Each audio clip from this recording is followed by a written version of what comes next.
This episode is powered by DENmeditation.com, with locations in Los Angeles that normalize meditation and make it available to all. Though meditation is the primary focus, the bigger goal is for people to understand and love themselves, thus creating more harmony in the community at large. To find out more about Den Meditation's teacher training programs, retreats, and all things Den Meditation, go to DENmeditation.com.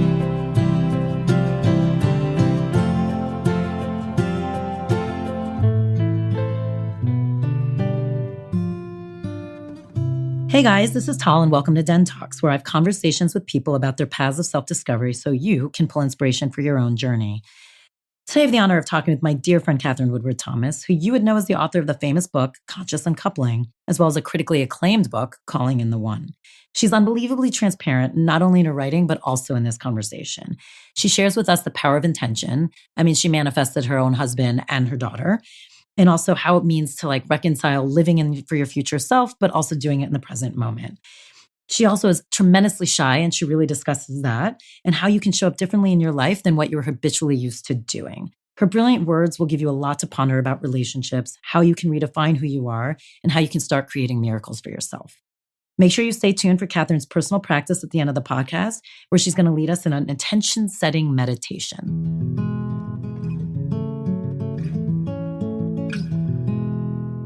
So we're here with Katherine Woodward, who is the author of Calling in the One and Conscious Uncoupling, and is now a dear friend of mine. So I feel very lucky to have you here. So thank you. Thanks, Tom. And I want to start with Calling in the One. Okay. Because it was your first book, correct? Mm-hmm. And also there's just such a great story behind it that I think is so surprising and so lovely. So can you talk a little bit about what inspired it? Of course. Well, I didn't write Calling in the One until I was well into my 40s. And it was really based on my own miracle of creating this beautiful relationship after a lifetime of struggles. I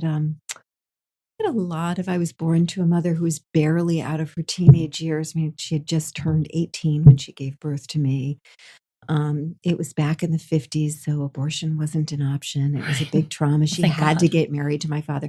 They had a very contentious divorce. And I think just the kind of complexities of all that kind of set me up in these really kind of toxic relational patterns, very, toxic beliefs and toxic ways of relating. So I had terrible patterns with men. So here I am, doing a lot of spiritual work. When I had a spiritual awakening when I was 14.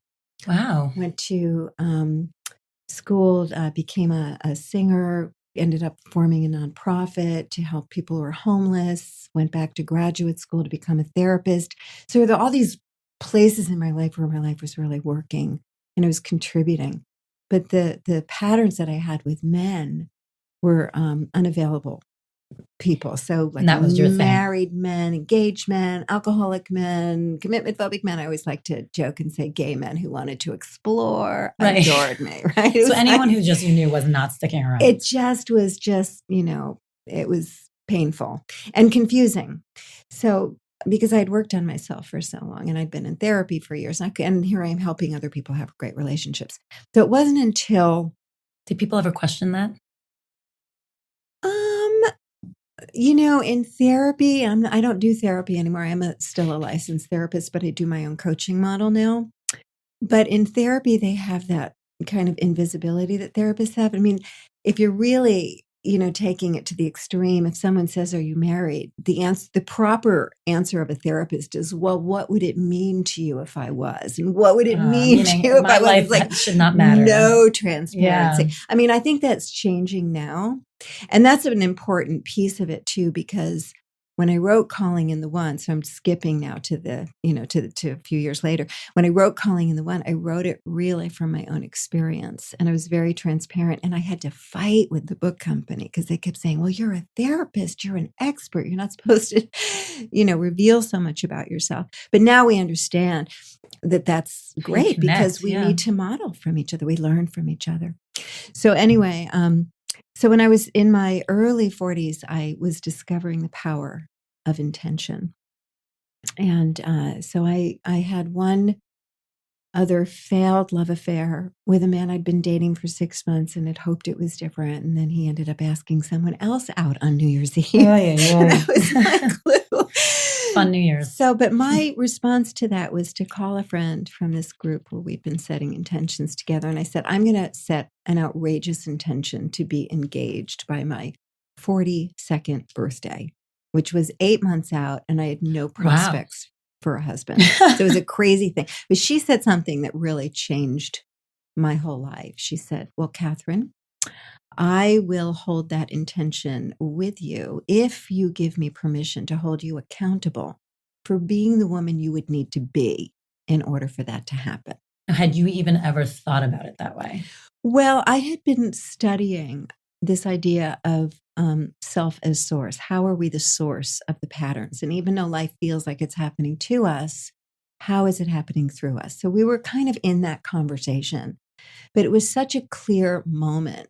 Right. In that moment, I just knew, okay, this is not about running out to try and find a husband. Right. This is about going within to discover all the barriers I've built against having love in my life. And once I began to be willing to be that authentic with myself and take that level of responsibility, I began to see very covert ways that there was a big part of me invested in sabotaging relationship. I didn't want to be hurt in the ways I'd been hurt in the past. I had made certain promises to people, exes, former partners in my past that I was still kind of part of me was holding out hope, and I'd made these promises, you're the great love of my life. So there were things that that felt dishonest to you to not have that happen. Yeah, they were anchoring me in the past. We all have these intentions. We get hurt and we make a promise to ourselves, okay, I'm never doing that again. Nobody is ever going to have that kind of access to hurt me like that. Or we make these kind of covert agreements with our mother. I'll be loyal to your unhappiness and love. I'll never be happier than you are. Or we decide that our sister is the beautiful one and we're just going to be the smart one because we don't want to. And you just play that role. And we play the role. But what happens is because those agreements that we make, whether we speak them out loud or just say them in our hearts, they actually serve as intentions. And we forget that we made them, but they begin on a covert level to inform every choice we make and every action we take. And that's so interesting because we hear so much. I mean, we talk a lot here about intention, manifestation, and it's so interesting to look at it from the non-intention intention. It's like you don't even realize you're making this intention, but you are because you're putting this energy into it. So how do you recommend people even start to figure that out about themselves, the covert version? Well, I think, it's interesting because we kind of are a culture that's very psychologically savvy. So we know to go back in our past when we're having problems. We want to look at our childhood. We want to look at what happened. What are the traumas? What are the old beliefs that I'm kind of limited by? We know to do that. But when you really want to cause a miracle in your life, like you want to create something that's outside of your identity even to have. When I grew up and I had this kind of turbulent background, how I internalized that is that men don't really value me because my father ended up leaving and I didn't see him again until I was an adult. So how I made meaning of that as a child is men don't really value me. They leave. So of course I would create drama as opposed to, really make myself available to be loved because on a covert level, I have this belief. What caused me to be able to create a miracle of love that was outside of that story is that I stood for an unprecedented, unpredictable future. This shall be so. I will be happy in love. I will create happy, healthy love. I will be married to a wonderful man who loves me, who's present for me, who gets me, who sees me, who supports me. That wasn't anything I'd ever had. Right? So then what happens is when we stand for that kind of a future, it's really a stretch. And we have to then begin to connect with the self of that future and begin to identify with that self, and that will pull us into that future. So the two key questions are, what would I need to give up in order to be the woman I would need to be to have that happen? And what would I need to begin to cultivate and learn how to do? Right? Yeah. So inside of my old story, maybe I self-abandoned a lot, right? Because other people didn't value me, so I thought that I had to overgive in order to prove my value, which of course, what? It teaches people to not value me. She doesn't value her time. She doesn't value what she's created. She's overgiving. I don't have to work very hard with her. So it literally ends up generating evidence of the old story, even though I'm doing everything I can to get out of that story. So what we have to do is then, if you consider like, who would I need to be in order to be engaged to like this wonderful man? Well, I'd have to really know my value. Well, what would that look like? What would that feel like? What's really true about that story? Well, I have to go back to like the 4-year-old self that made that story. And I need to say, sweetie, it's not true. This is what's really true. I think that those of us who do this kind of in-depth work, this kind of soul spiritual work, we have access to different dimensions of ourselves. We meditate. We disidentify with our feelings, with our thoughts. These are practices we've been cultivating. So we can also drop down to who we are at the level of soul and say, wait a minute, what's true about that story? Because I've got a 4-year-old in charge of my love life. Right. Right? And you wonder how it's going. And who am I really? Like, who am I on the level of soul? Who am I here to be? What's the contribution I came here to make? Well, if I really look at it from that level, I know that like who I am is of tremendous value. I'm a leader. I have wisdom and a wealth of goodness to contribute to the world. And when I can stand in that center and feel it in my body, because it's actually the truth, I can then hold the 4-year-old and I can say, no, honey, you made false meaning of what was happening. Your father, it wasn't that he didn't value you. It was just that he was immature. He didn't know his own value. That's all that happened. It wasn't about you. It was never about us. So we have to like course correct our own consciousness, because wherever we're centered in consciousness is where we're generating our lives from. So I had this big story that I noticed when I was sitting on my meditation cushion, because I'm now open to inspiration. Like, where would I need to go? What would I need to do to have this miracle of love happen? Who would I need to be being? What would I give up? And what would I cultivate? And one of the things I saw that I needed to give up was this story I'd created about myself and all of the ways that I had kind of substituted drama for love because I was trying to prevent myself from getting hurt. And one of the things I needed to embrace was really owning the true goodness and the true value and worthiness to be loved. That was really the true story about who I am. And then showing up from that center. So that's like a practice, like walk down the street, order your morning coffee from Starbucks, right, from that center. Look people in the eye from that center. You have value. Because you begin to generate yourself from that center. And then the other piece of that is that in the old story, there are missing skills and capacities that we never developed. For example, if my story is I'm alone and other people always leave, and I might not have really learned the skills of resolving conflicts. I might avoid conflict like the play, because to me, the conflict's the beginning of the end. Right. So there's a conflict and I start then withdrawing my energy to covertly signal the other person, okay, you can go now, because I'm assuming that of course it's over they anyway. are. Yeah. And then I create evidence of that story outside of conscious awareness.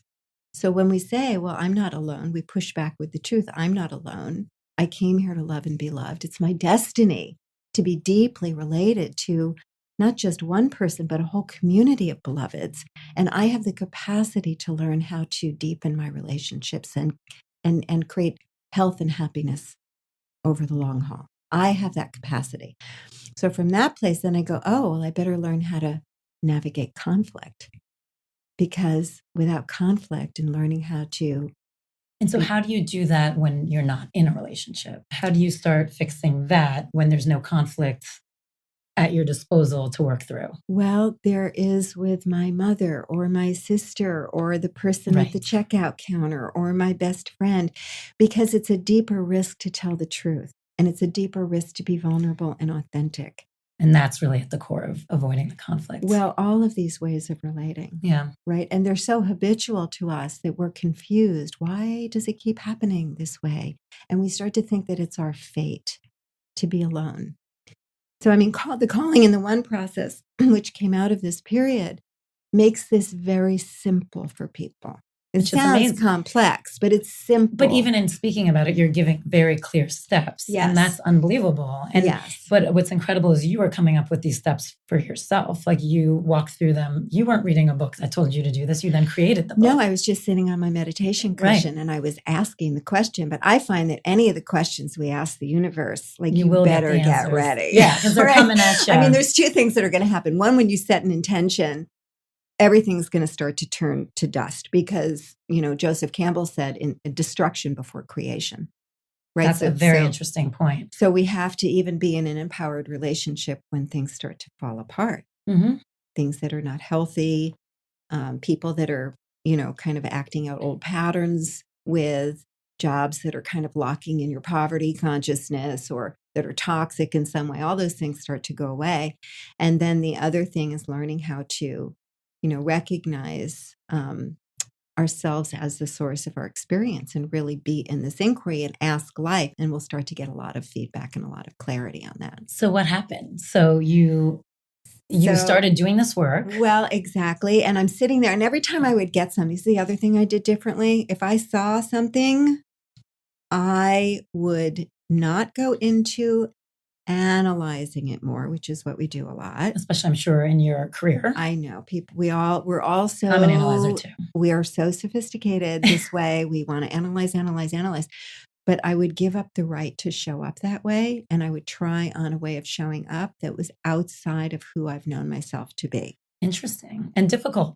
It's because I'm anchored into the future self. Who would I need to be? Which version of me would I need to grow into in order to be deeply happy in love and to graduate from my patterns, my painful patterns in love that I inherited or, made up or created when I was young. So I'm doing this for a few weeks. And one morning I'm sitting on the meditation cushion and I start to get the image of this man I had dated 6 years before, who I had not seen or spoken to in all that time, and who I had always thought of as the one that got away. And I have this really strong feeling like I should call him. Look him up and call him. And it's the first thing I did not do. Everything else I did. I get this impression, change the art on your walls, clean out your closet, make space in your closet, stay home on Saturday and journal about this question. I get, and look, was it God speaking to me? Was it my higher self? I don't know. But it was like, it was productive and it was helpful. So I just followed it. Yeah. I just followed it. I decided to empower my instincts in that direction. This is the one thing I didn't do. And 2 weeks later, I went to a church service at the Agape Church. At that time, I'd been going there for about 10 years. I'd never seen this man there. His name is Mark. And lo and behold, there he is across the parking lot. So in 6 years, you've never seen him since that date? No, that was the first time I'd seen him in 6 years. And I have a shy attack, so I look the other way. And by the time I gather my courage, he was gone. So by now, it's the end of March. My birthday's August. I'm getting impatient and restless. And I call up one of my friends from this group and I say, he's late. Where is he? He's late. And she said, you need to get on the internet. Go on to, there's this site where people are looking for. Now, this was the beginning of internet dating. No pictures. Oh, wow. No pictures. They should go back to that. No pictures. They should. They really should. There was something really great about that. Because you're connecting not on the physical initially. You're absolutely right. Because what I did is I responded to something that this man said. So there was 250,000 people on this site, and I only responded to one person. Wow. And when he wrote me back the next day, he wrote from his own email address, because that was the technology back then. And his name was in parentheses next to his email address, and it was Mark. That's crazy. Isn't that crazy? No, that's crazy. I know, it's insane. So then we were engaged 2 months before my birthday. Now, at this point, have you told him about this? Like, does he feel like there's a timeline he's working up against? Yes, because I actually told him on the first time we got together, I said, I'm in this commitment. I'm really looking for my life partner. Doesn't mean it's you. Right. I mean, I'm so happy to see you again. But, I just want to let you know that that's kind of the stage of life. Yeah. So I'm not really interested in anything casual. But did you tell him, I made this thing that before my 42nd birthday, right? Yes, before my 40th. I told him. I was very transparent about it. But in a way, it was great because then he said, well, it gave me like instructions. Yeah. And like it made him start paying attention. Am I into it? Am I not? Is this working? Is it not? No dilly-dallying. Let's go. Yeah, no dilly-dallying. And then we gave birth to our daughter when I was 43. So that. And was that, I mean, tell me if this is too personal. Was that easy for you? Nothing's too personal. That was another manifestation from using these same principles, because when I realized I wanted to create a child, I began to imagine what it must feel like to hold a child in my body, to be pregnant. And I even got this little stuffed animal and buckled the stuffed animal in the seatbelt in the back so that in traffic, I would, in the traffic lights, when I had a moment, I would turn around and I would talk to the stuffed animal. Did you ever give the stuffed animal sex or gender? No, I didn't. But the one thing that I did that was crazy outrageous. So I'm not going to, I'm going to tell people, don't do this. Okay, don't do this. Don't do this. I love that you're telling us. But it's a principle that I live by, and I'm pretty comfortable in it. So I can do it, but I don't want everybody else to do this. But I had a job. I was the clinical director in a day center that served people who are homeless. So it was kind of a check your weapons at the door kind of place. It was rough. And so I was in charge of all the case managers, and I did therapy with some of the people, and I loved my job. And after I made this intention, I set an intention to get pregnant and have a child. And I walked into this facility, and I realized in that moment that it was so stressful that I probably wouldn't get pregnant if I was working there. So I went to my boss and I gave my 2-week notice. Wow. Right? No, but I mean, you were living your future self. That's how I live. I live into the future. I can sense the future. I stand for the future. I organize all of my choices and all of my actions around that future to the best of my ability. And then how do you reconcile that with the present moment and all in like spirituality and consciousness of people saying live in the present moment? How do you reconcile that's beautiful. How do you reconcile that? Yeah, that's a beautiful one. Well, my spiritual orientation is on evolutionary spirituality, which is really, I think, the idea that life is ever evolving and that we are a part of that evolution. And so I think we're all feeling a lot of urgency right now. So I am very future oriented, not like I'm living in the future, but I recognize that we have an opportunity to influence the future. Interesting. So I see it as a great privilege and a great joy to, volunteer to be steering the ship in some directions. And I do see it as a responsibility of my own consciousness to keep my consciousness aligned with the future where I'm going.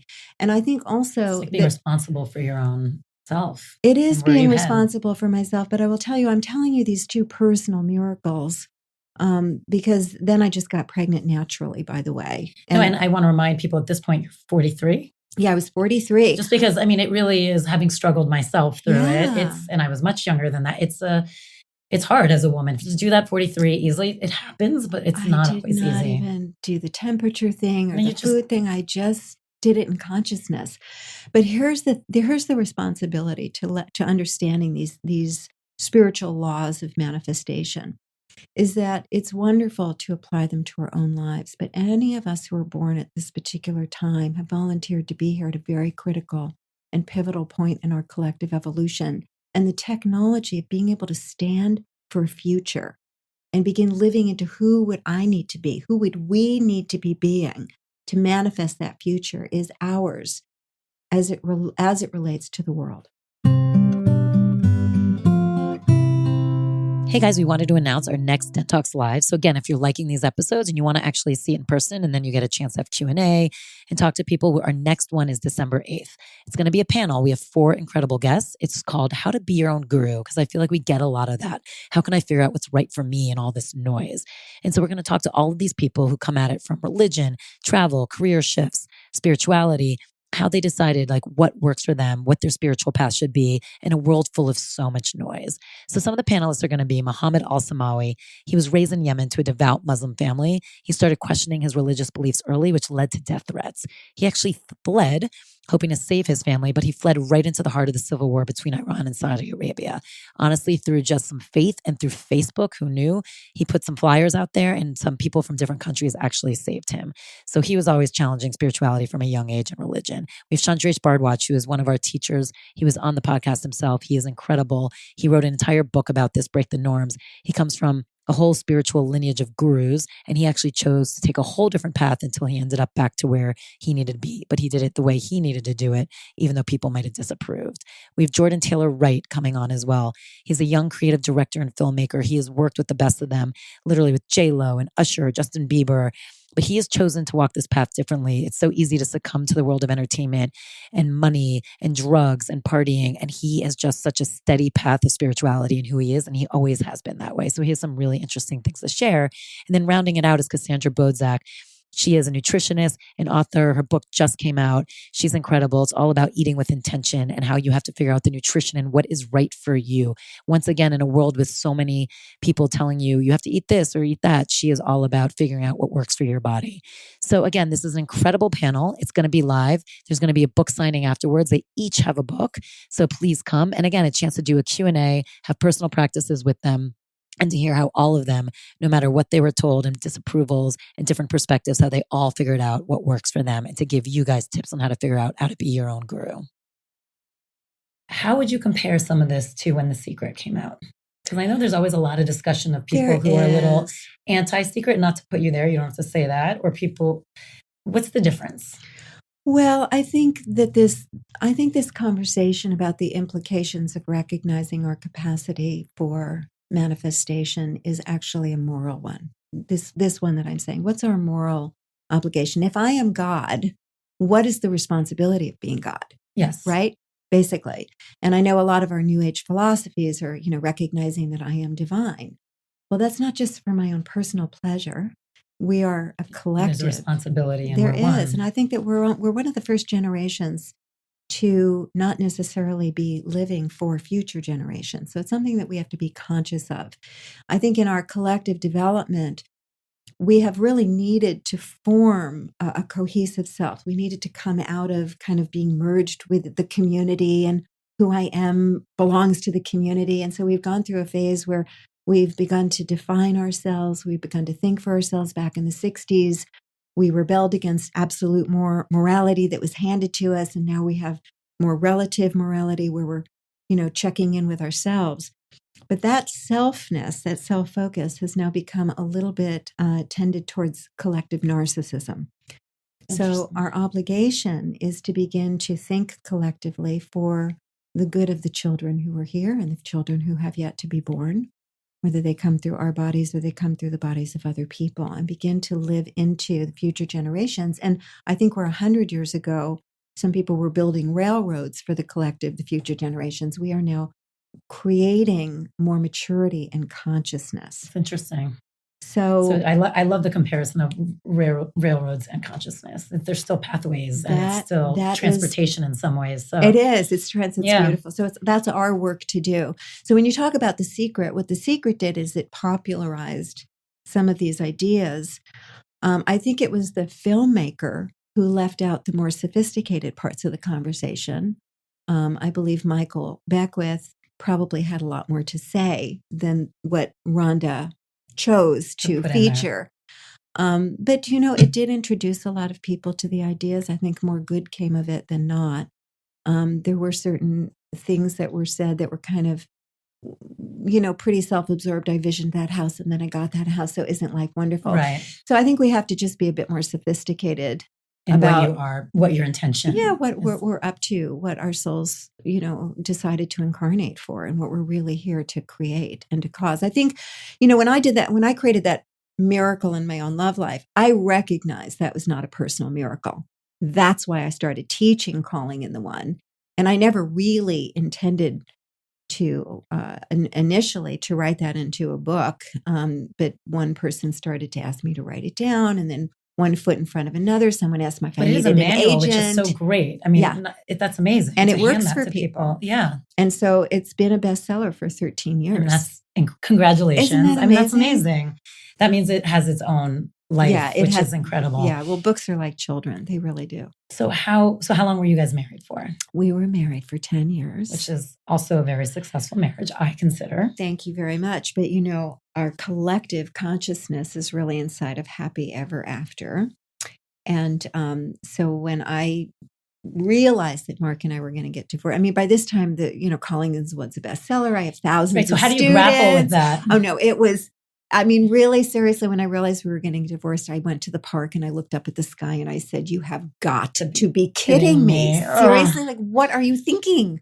I said to the universe, like, seriously? And I mean, no matter how conscious or aware you are, that is hard to deal with. That is just some ego stuff. That is difficult. It was. But, I think that what has come out of that, because you didn't is know. so miraculous. I had no idea that conscious uncoupling was going to be born out of the very conscious and beautiful way that Mark and I uncoupled and transitioned into what we call our happy ever, or our happy even after family. And I've seen you two together. It really, I met him. It really is. You'd never guess that. You guys are just so easy together. It's really nice. Yeah. So, sweet. But talk about that. So, when you guys were going through your divorce, was that just naturally happening that way? Or was this something you really thought about before you took the steps? Or or was it kind of hindsight, you look back and said, wow, we really did this consciously? I have to say, I think that when we married, he was the best person in this world for me. I'm very clear about that.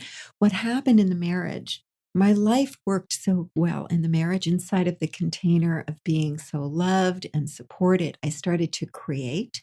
And I started to go to the next version of really who I knew myself to be, and your books contribution. Have come from that. Yeah. So I started teaching really thousands of people. I mean, there was a point where I was teaching virtually. I had 2,000 students coming to me a week for different classes that were happening. I mean, that's a lot. It was a lot. And this was happening for year after year after year. And what's probably a lot of people don't realize, like every time you do that, even though it's virtual, you're giving part of yourself every single time. I was thrilled. I was honored. It was such a joy. It was such the fulfillment of my devotion and what I wanted to do. When I was 19 years old, I was in Bible college because I was a born again Christian back then. And I was praying every day, please use my life. Please use my life. I mean, I would like weep in the chapel. So, and then after that, my life went just south. I turned, when it gained 50 pounds, my boyfriend married somebody else. My parents threw me out of the house. My best friend betrayed me. I mean, it was just like disaster. And at the time I thought that, life is abandoning me, and, none of my prayers worked.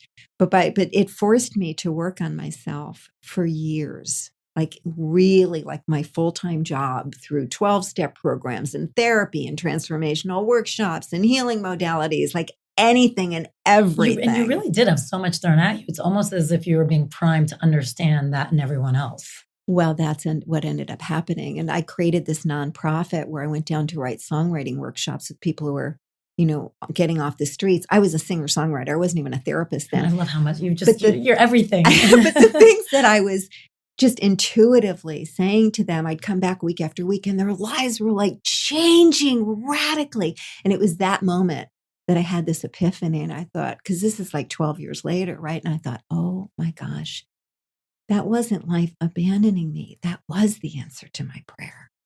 That was answered prayer. So then there was a transmission, and I intuitively knew how to help people change their lives. So that's why I went back to graduate school, just to get the credentials and the training to be able to do it for what was kind of officially. Yeah, officially. So I forget. So then we were talking about, so when did you consciously create consciously uncoupling? Conscious uncoupling. Conscious uncoupling. I know now I'm mixing all my words.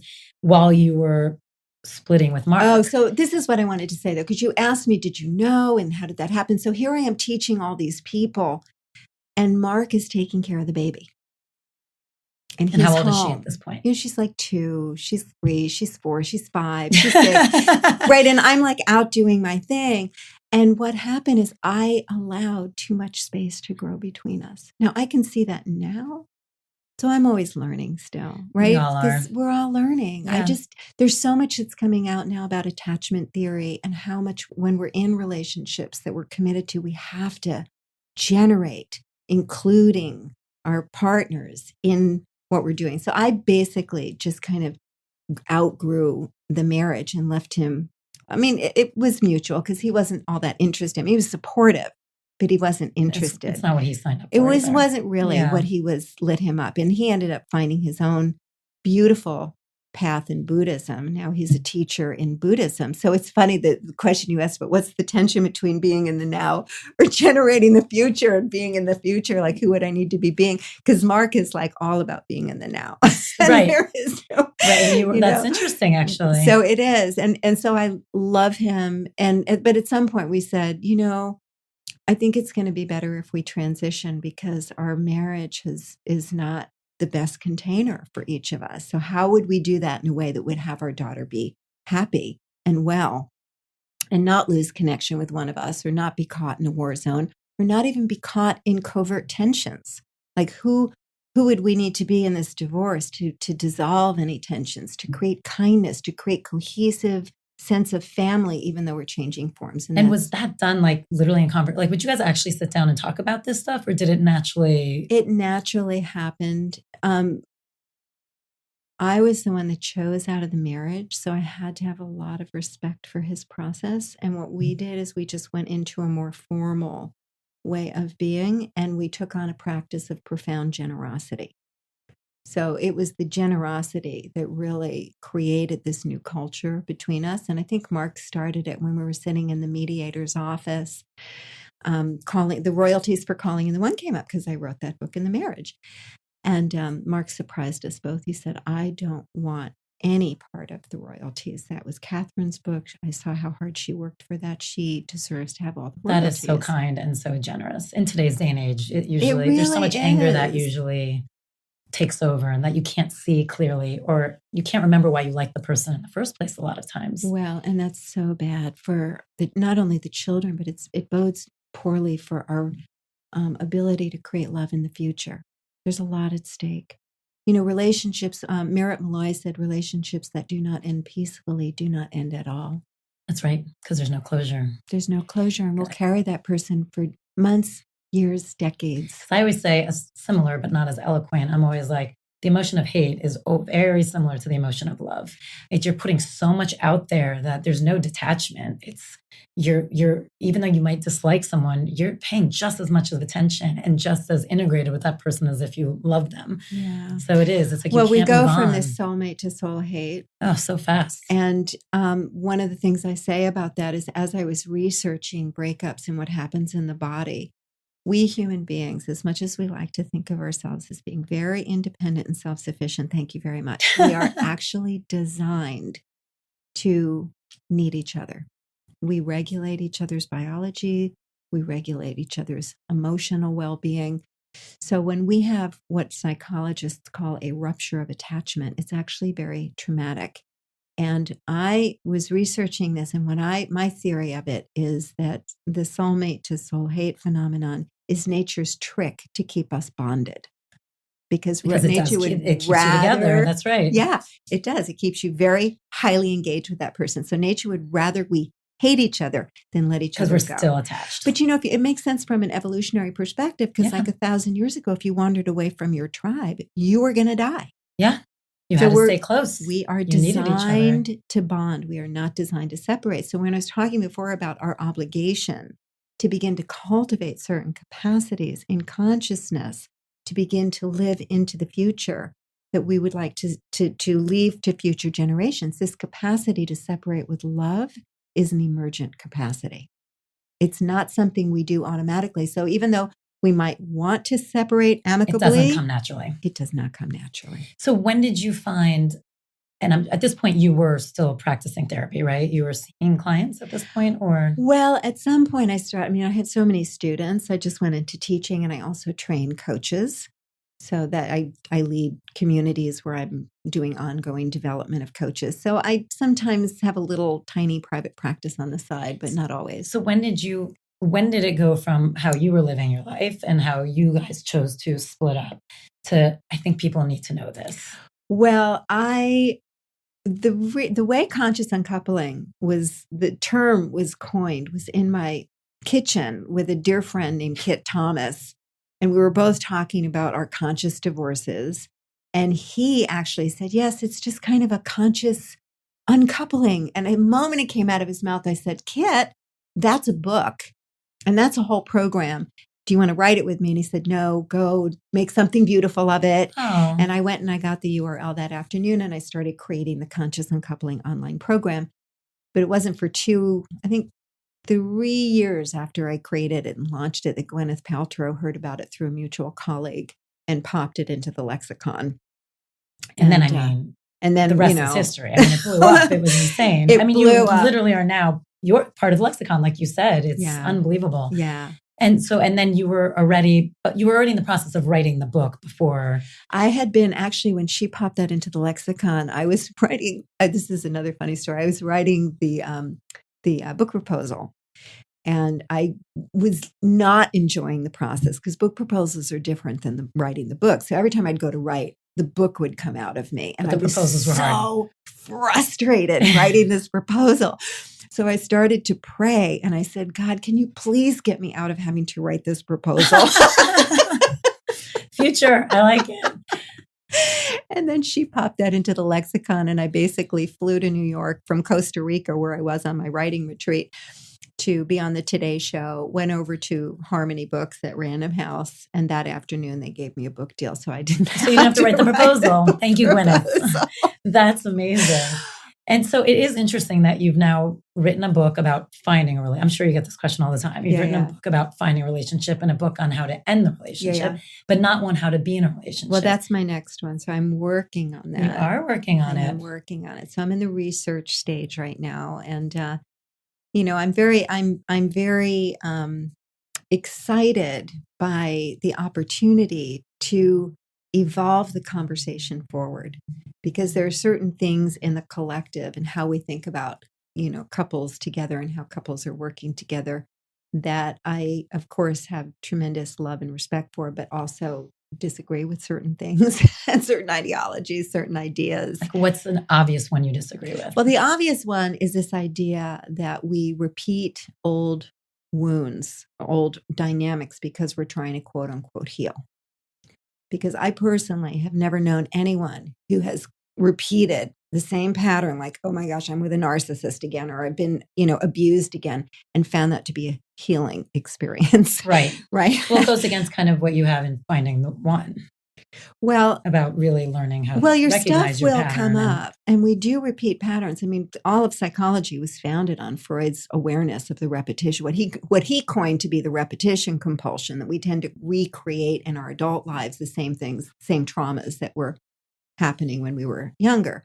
And I think we all feel a little victimized by that. Like, oh my God, I did all that therapy and here I am with my, this critical narcissist again. How did I do that? Well, so I think that one of the reasons we do that, and we could unpack that in a whole nother conversation, but one of the core reasons is because when we came to the conclusions that we came to in our childhoods, and say we're with that narcissistic parent, so the conclusion, the self-sense that would form in response to that would be an invisibility. And with that narcissistic parent, that's the only way to survive. So invisibility became my home base. And then if you grow into an adult and that's your strategy for relationship, you're going to train people that you don't have any feelings, you don't have any needs, that it's all about them, because your first attention is always on them. So you train them that theirs should be too. And how you're internalizing that is that, well, they don't really care about me.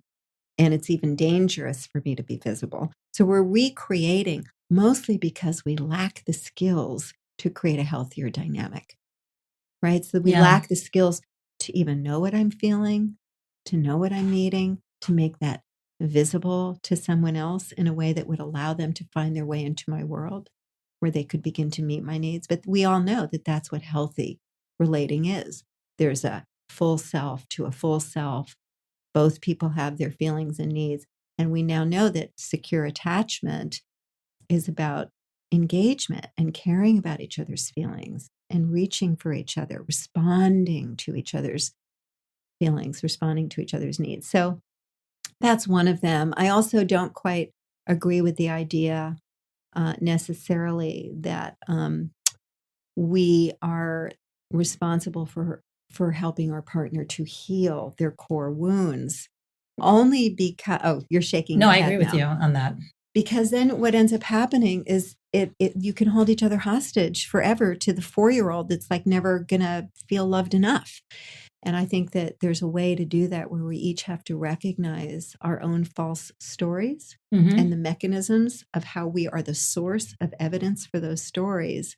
And we become partners in awakening each other to power center, living from the deeper truth of who we are. Yeah, no, that I agree with. But you're right. That will shift people's perspective. Yes. Are you in a relationship currently? I'm dating right now, and I have a lovely man who's like, I don't know if I'm dating several lovely people. I love that. I like this, one man that things developing with. But I take my time now because I know what I need and I know what I'm committed to. And so I really want to make sure that my next relationship is pretty founded on those same values and that same vision. And do you feel like now that you're dating again, after having been in a relationship for a long time, does calling in the one still resonate with you as truth?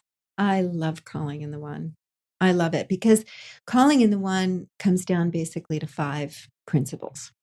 The first one is live from a place of intention. Be aware of what you're committed to creating and to begin to use that intention as the North Star of your life so that you're measuring your choices and your actions according to that and you're living in integrity with that vision. The second thing that calling in the one does is it helps us to step out of victimization, to really see ourselves as the source of our stories. And that's going to require us to give up this victimized, I'm only single because there's no good men out there, or I'm only, greedy and nasty because my former husband is attacking me, or, so there are 2 parts to that. One is the willingness to see like, okay, who was I being that person behaved that way? But also who will I choose to be in the face of that person, behaving that way? Because we can't control other people. Right. The third one is to relate to all breakdowns as an opportunity to grow. So that the relationship to the breakdowns, how is this working for me as opposed to against me? What can I learn? What am I being given the opportunity to develop in this? What's the feedback so I can learn this lesson?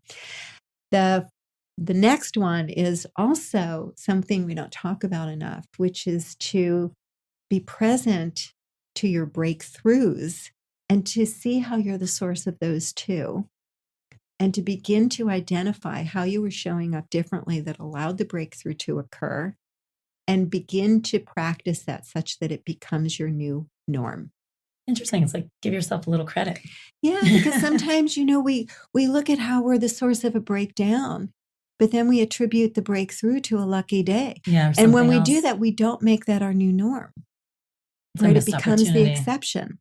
So usually there's something that we did, even if it's as simple as I looked someone in the eye and I told the truth, or I showed up on time, or I returned the call, or I reached out to that person when I was upset, as opposed to withdrew to defend myself. It's just some of the things that change our lives the most are the very subtle ways of relating that will generate a whole different future.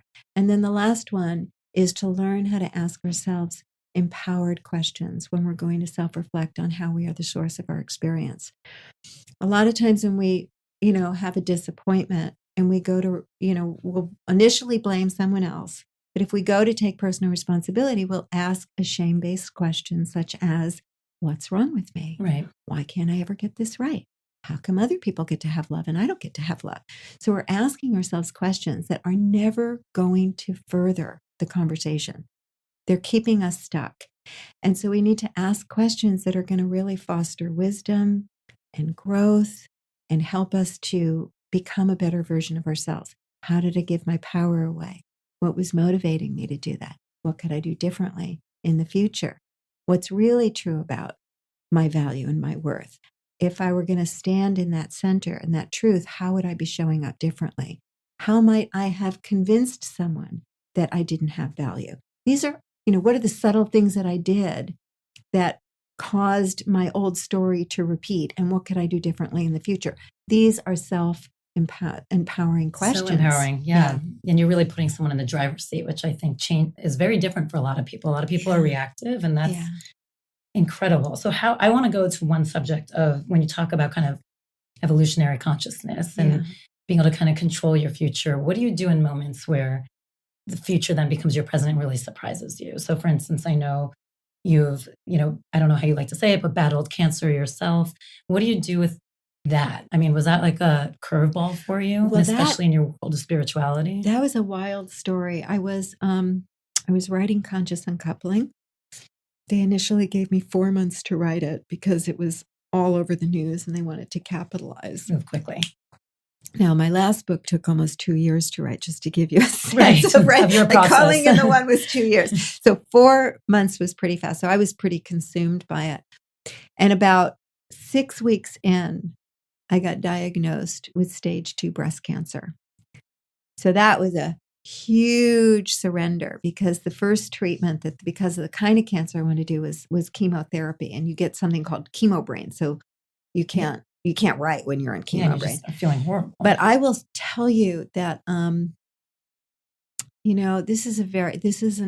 I don't know how to translate. I haven't talked about this a lot yet because I haven't been able to translate into practices for other people yet, which is I tend to not talk about myself until I do. Until you feel like you can give it with service. Yeah, so let's talk about it not with that in mind. Okay, but I mean, I can just tell you what happened. Yeah, let's talk about as friends. But maybe this is the practice. So I have obviously a way of doing life in relationship with the greater field of life. I listen. I ask and I listen. And when you live that way, we become mystics. We open up that part of ourselves. So there's an awareness of where we are and where we stand and where our next steps need to be. So within a day of getting the diagnosis, I was meditating, and what I heard loud and clear is this cancer is going to be a hiccup. Wow. You're not going to die from this. You're going to be fine. And you set it up. Now, whether this is true or not, I don't know. I'm just telling you what I felt, and it felt true.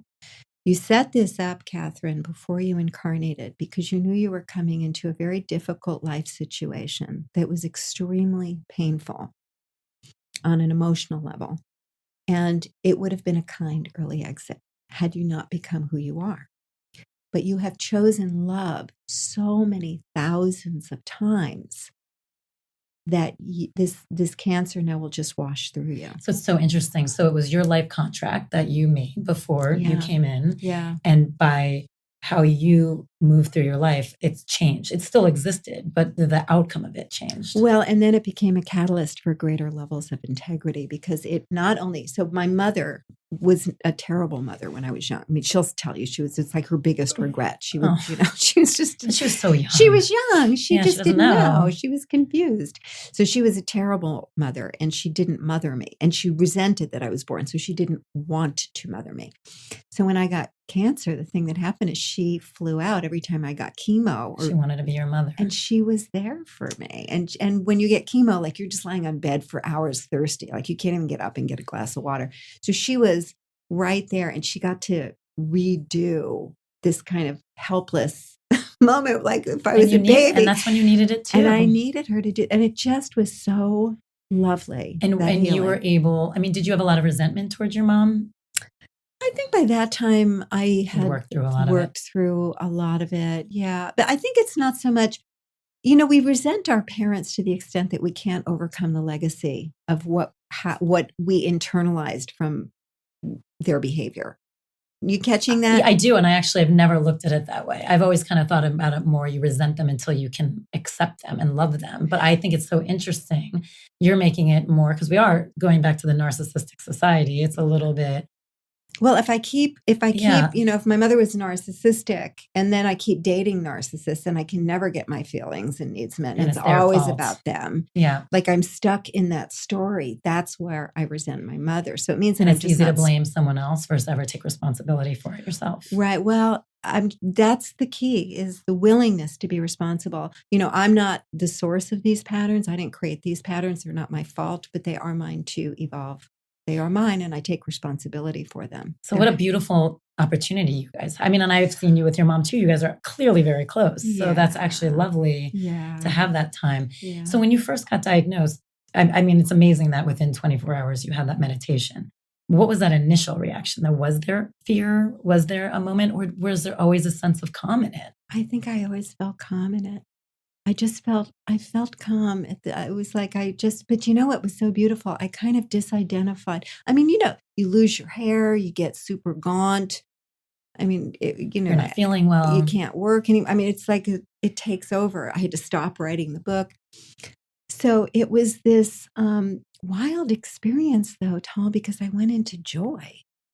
Like I disidentified with my personality self, and I just completely surrendered. And I took part in this study too, where they were measuring your mood. And of course they had, you're angry, you're upset, you're scared, you're terrified, you're anxious, you're depressed, and I kept calling them and saying, you don't have the right feelings on this chart because I'm joyful. I'm grateful. Now, I wish I could say that I was enlightened like that all the time, because that was like, there was something about the severity of the experience and knowing that I wasn't going to die on the other side. And I think it was also a gift that conscious uncoupling had just gone out into the lexicon. And I knew I would come out of the chemo and write the rest of the book and that it would be successful.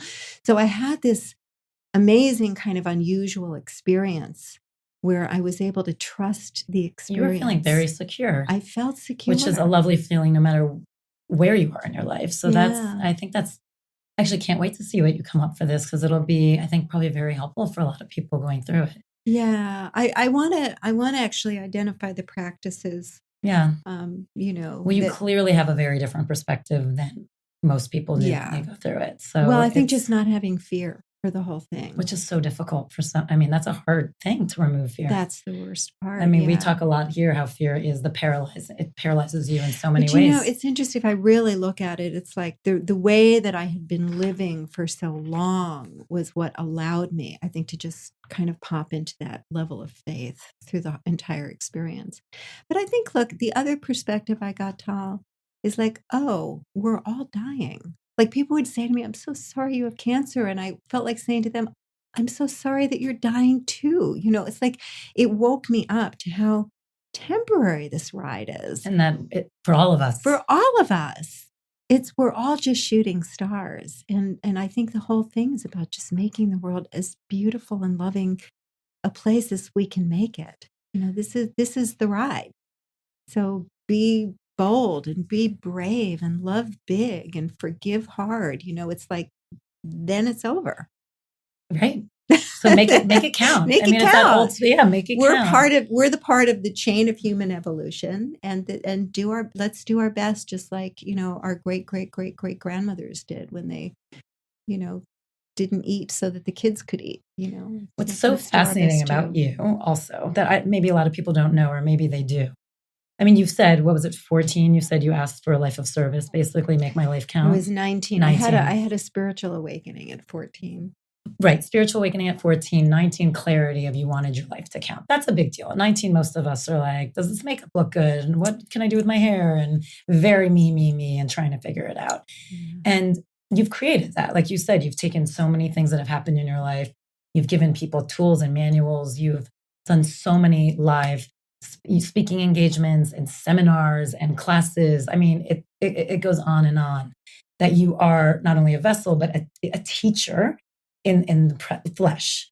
But you're very shy. Yes, I am. Like very shy. And I remember learning that about you. And so how do you reconcile that? Because it's so interesting. I mean, you said to the point, sometimes it's paralyzing. It really does. It's not like, oh, I'm a little shy, but I've learned. I mean, it's a big deal for you. And you kind of hinted at it too when you first saw Mark again, how you had a shy attack and then he walked away because he didn't see you. Yeah. So I'm curious about the first time you had to public speak, and how have you overcome that? And how is it still the same feeling today as it was before? Or no, it's not. It's much better. But when it really hit me, I mean, I have a background in acting and cabaret singing. And so I was used to being I need to see you cabaret sing. That's for sure. Thank you.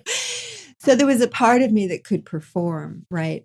But I think the shyness really hit me when Calling in the One became a national bestseller 4 months after publication. And suddenly I was in the limelight. spotlight. Yeah. And so I was very confronted by that. And it actually took me several years to adjust to that. And one of the things that I think really helped me to overcome that was the commitment that I had to contribute to people, because I had to have that be bigger than my shyness. But I will say that for the first few years, I would get off, we did my teaching partner of the time, Claire Zammit, and I launched this program called Women on the Edge of Evolution. And it was right before all the summits really kind of flooded the marketplace. Yeah. So we were right at the beginning, and Claire wrote some, languaged the summit beautifully in a way that really struck a chord, and it went viral, and 100,000 women signed up. A few men too, but mostly women. And so here we were thrust into the spotlight all of a sudden with this conversation, which is, what's our role in forwarding the evolution of consciousness and culture as women? We had a wonderful women speakers. But I used to get off, and the series was great, but I used to get off every call like mortified, like, oh my gosh, I'm such a fool of myself. I said the wrong thing. So I had to really like go through the shyness. And what kept bringing me back to the microphone was the commitment that I had to what we had to say, and for all of us.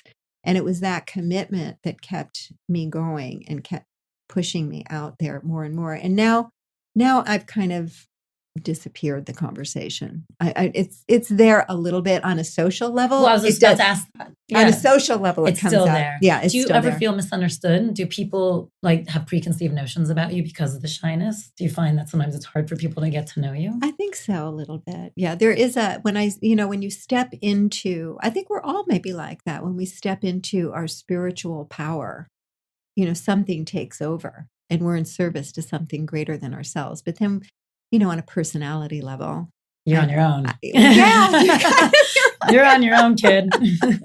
Exactly. So I think I'm more integrated now than I have been in the past, but I still have to work at that. Have you ever, and it's interesting as you do so much with relationships and responsibility, have you ever worked with people on shyness? Because it's a very paralyzing thing for a lot of people. Yeah. Well, Claire and I co-taught Feminine Power, which was, I think, probably... We were talking about that this morning, by the way. Oh, really? Yeah. Yeah. So I think we probably inadvertently worked on, because a lot of us as women do have a fear of being visible. I think we're carrying kind of the collective fear of witch hunts and all sorts of ways that women have been punished for living out loud and being bold and being brave. So that is a part of our collective legacy, is to stand fully in our power and to speak truth as we know truth to be, and to take our rightful place in the world. These are all bold things to do. So in that regard, yes. What is your best, worst day you've ever had? Like that day that in the moment you're like, oh God, and now you're like, no, that was the best thing that could have happened to me. Oh, there's a lot of them, right? Probably, I'll tell you, because my breakup with Mark was so contained and so kind, it was sad, because it's always sad to choose to dissolve a marriage. But the breakup didn't devastate me. And so but Conscious Uncoupling is written from a place where I'm like in the center of hell with people, because I think breakups are one of the worst traumas we'll ever have to go through. And I knew that place because of a breakup in my past. Interesting. That was like, to me, that was the worst thing that had ever happened, was that breakup. And yet it has informed so much of my work, and my capacity to understand the depths of suffering that people are in a breakup are directly related to that experience. And so I would have to say that was it. That's incredible. That's actually really interesting to know that a lot of the emotion that you related to was from a separate relationship. Different. Yeah. So the Conscious Uncoupling is kind of a blend of several breakups, actually. Right. Plus, so many. Yeah. And one of the things is funny, you mentioned it earlier when you came in, but what I love about you, we traveled to Israel together, so we were on a trip together. Mm-hmm. You always have a notebook. And you're always writing. And is that about trying to remember things, which I'm sure part of, or is your brain just constantly taking in? Like, there's just so much going, what is it for you? Because I love that about you. It's one of my favorite quirks. Like, I always can see Katherine like writing. And I think I went up to you once. I'm like, did you write that stuff down? Can you send it to me? Oh, you did. That's Remember? right. Because That's right. you were always prepared and ready. But I like that. So what is it for you? And when did it start? I think I process by writing. It's interesting. It's very hard for me to write a book beforehand. And the book proposals are hard for me. And I'm working on a book proposal now because this next one, I want to write a book proposal for it because they organize all your thoughts and stuff. But the truth about writing for me is that it's an emergent wisdom. And I don't always know what I'm going to say beforehand. So that the writing itself is processing the information. And sometimes what I will end up writing is it's like a brand new thought.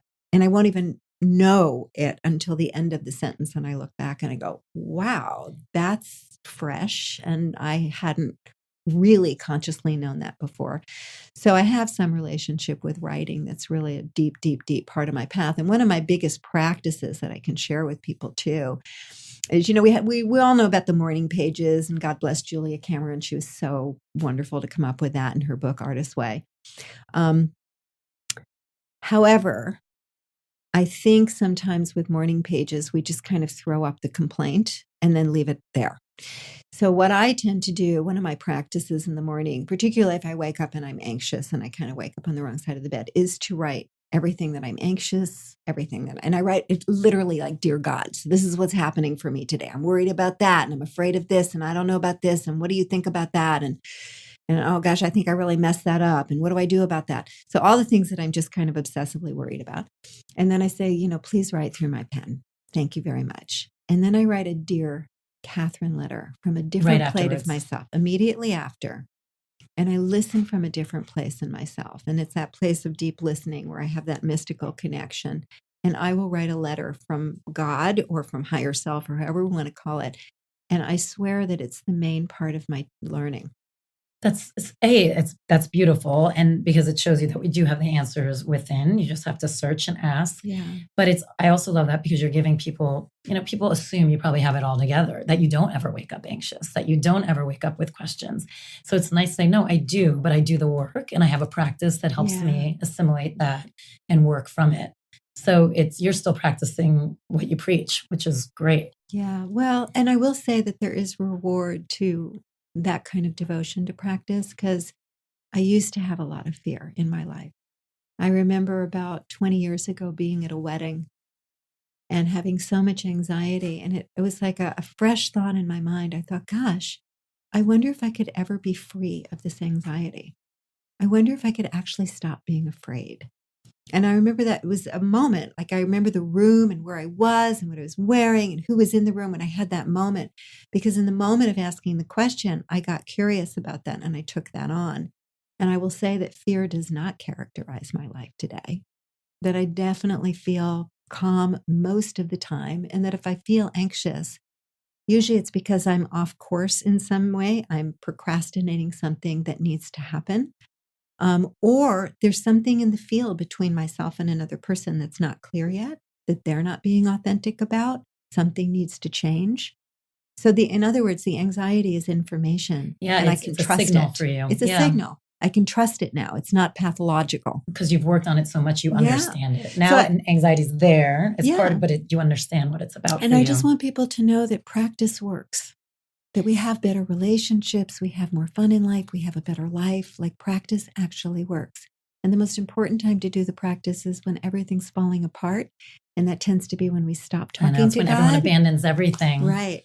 But that's the time that we need to do it, because we have to make empowered meaning of our dark nights of the soul and see what's trying to be born in us and cultivated in us. That's so beautiful. And I want to end there because I think that's such great advice. And I think everyone, as you hear, practice, but I do really, first of all, it's so intellectually stimulating talking to you, but also the fact that you really are bearing your soul. Like you've gone through this stuff, which is where you've gotten these answers and you can help provide for others. So that's really beautiful. Thank you. It's an honor. Thank you. Well, I'm so excited about that. I just turned 60 and she doesn't look a day over 50 say that for to sure. Anybody, but I'm like in this state of like, wow, I've just learned so much. I've been through so much, and now I get to contribute that. And I feel inspired and grateful. And so I'm just, we're kind of reinventing age. We forget that even 400 years ago, people died under 40. I know. I think about that I do think about that. We're really on new territory here. I'm like a senior citizen. Well, and that goes back to, happy even after, like, because we have this fantasy still about happy ever after, but the majority of us will not meet one person, marry them, and stay with them for life. So we have to, learn how to cultivate the qualities that we will need and future generations will need given the current circumstances of our lives. So, okay, I need to. You're trying to bring closure. No, not at all. It's amazing, and I could keep talking to you, but I do. It's me too, Tal. You're awesome. Thank you so much. I love you. Thank you. I love you too. Okay, now this is Katherine's personal practice, where she's going to lead us in an intention setting meditation. So just want to invite you, if you're in a place where it's safe for you to do so, to close your eyes and take a deep breath, as though you could breathe all the way down into your hips. And just moving into a place of deep listening and receptivity, as if you could open your inner eyes and listen with your inner ears.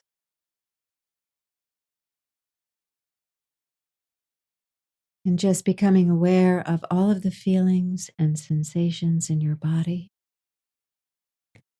Noticing where you might be holding any tension. And when you find it, just letting it go.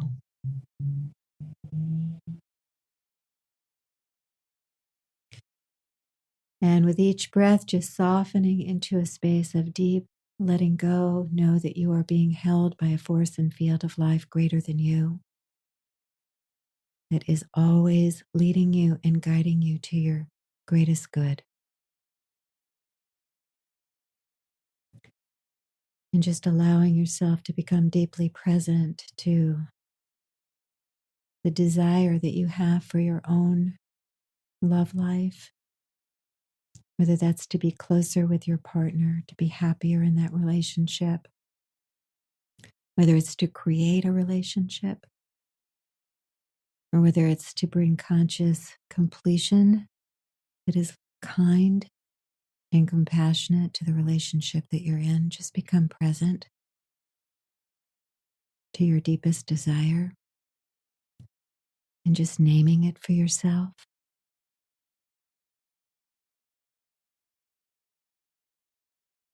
And actually turning that desire into an intention.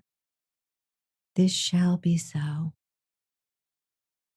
I set an intention to be deeply happy in love. I set an intention to call in the best relationship for me in this lifetime. I set an intention to consciously complete this relationship with love.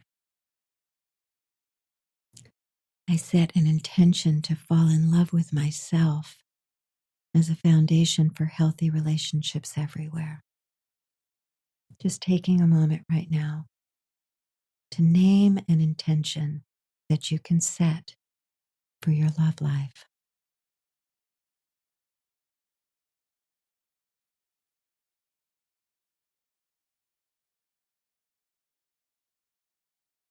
And allowing yourself to expand your awareness to recognizing life now as your partner in bringing this future to fruition.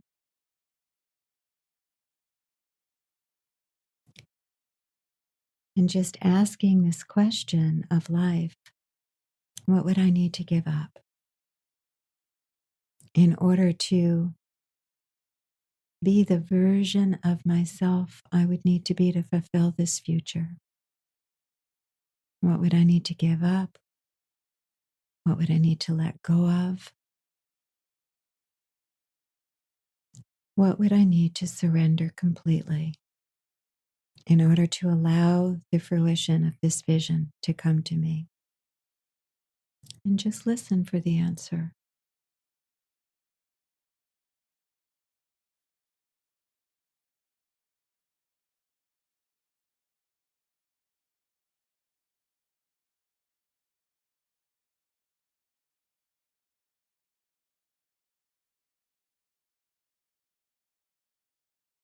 And what would I need to embrace or cultivate within myself in order to become the person I'd need to be to receive the fruition of this vision? What would I need to learn, take on developing, begin to embrace fully?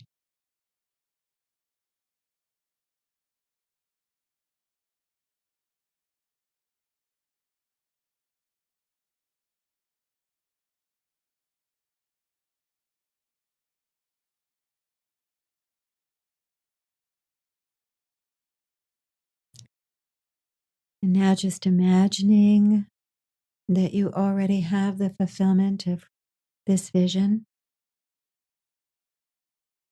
Imagine that in this moment you are already full, you are already free, you are already happy, you are already whole. Notice how you breathe. Notice how you might walk through the world, having the fulfillment of this intention already, right now. Notice the self that you are inside of having this already, right now. Notice what you feel.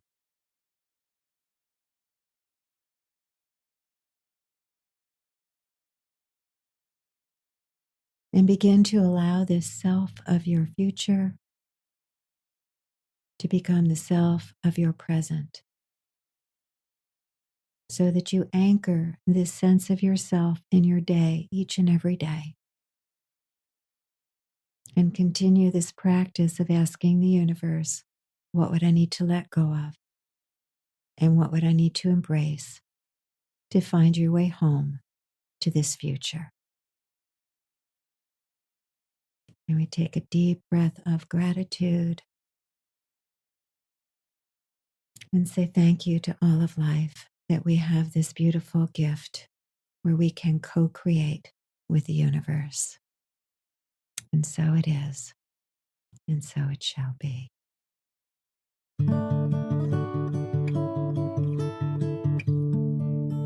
DENtalks is produced by Mike Burns, Nicole Rappi, Reem Edon, and music is by Alex Vetter. If you haven't subscribed, please do. And also, wherever you listen, please go and leave us a review. It's so greatly appreciated. It really does help us out. If you want to keep talking about all this stuff, please join our community on our secret Facebook page. Go to Facebook, search DENtalks Podcast, and join us there.